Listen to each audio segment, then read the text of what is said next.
My guest today is Kevin Kazlauskas. We'll be back to talk to him after this.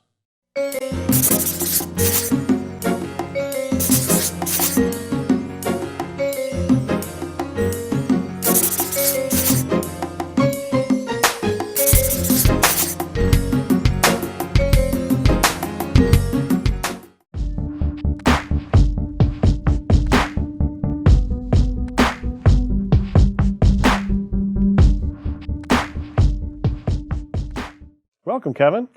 Thank you. So tell me a little bit about Make It Pop Creations. Make It Pop is a photo, video, animation company based in Nashville, Tennessee. We occupy a Studio 615, which is in East Nashville. Our company has been around for going on 4 years. There is a staff of 6 of us at the company. So how many were there at the beginning? I started out as a freelancer. My last venture failed. I bought a video camera. I saw a void in the market and an opportunity to enter the video market. And it started out with me. Then I hired and I started the company with a gentleman that happened to live across the street from me. Right. We were both started in the industry. And then So it's, dude, let's start a business kind of a conversation? Exactly. 2 guys with 2 cameras. And then we realized that there's a lot of really talented people out there. We hired a couple of students from NOSI, and then we hired 2 individuals from SCAD. And now we have a team of about 6 people, and we work with everything from local public schools all the way up to corporate companies like Schneider Electric and CSX. So obviously you didn't start out the first day working with big corporate clients like that. So talk a little bit about the evolution of this business and how it kind of got to where you were, 2 guys in a camera, to where you are today. Kind of what were some of those seminal events that kind of steered the business model to where you see it today? Sure. When I look back at the evolution of our company, I have 2 previous businesses that I started and failed, so I have a little bit of experience in networking and sales.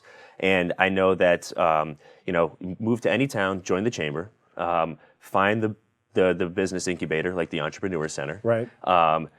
Go to schools.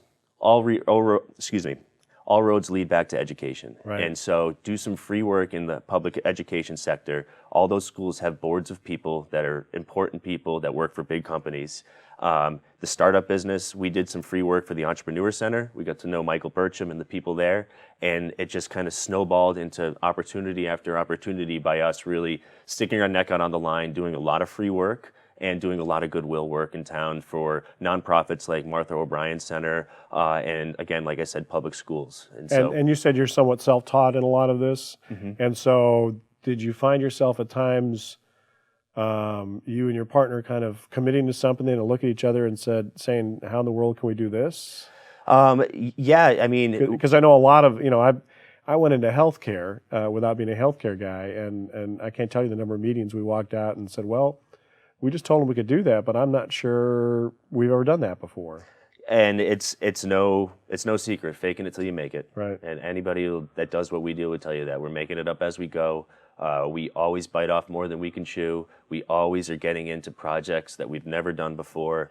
But we know with a couple of things, like hard work, right, doing it with a smile, picking up the phone and being on time, is a right, recipe for success. Right. The picking up the phone part is to me is huge. I mean, one of the things I see so many small businesses fail on is they just don't build that trust and relationship that communication can bring in. Mm-hmm. And doing that along the way is huge. Yeah, when I used to work in home finance and mortgages, and picking up the phone was so important. And when you have a customer that wants an answer and they can't get you, that's a huge problem. Right. And there's such a simple solution: pick up the phone. So have you ever bitten off more than you chew and had to go back to the client and kind of explain kind of where you are? Or have you always been able to figure out some way to get it done? Yes, we took on an animation project one time, and we outsourced it was before we did animation in-house. Right. And we outsourced the animation to another company, a great company. They do great work.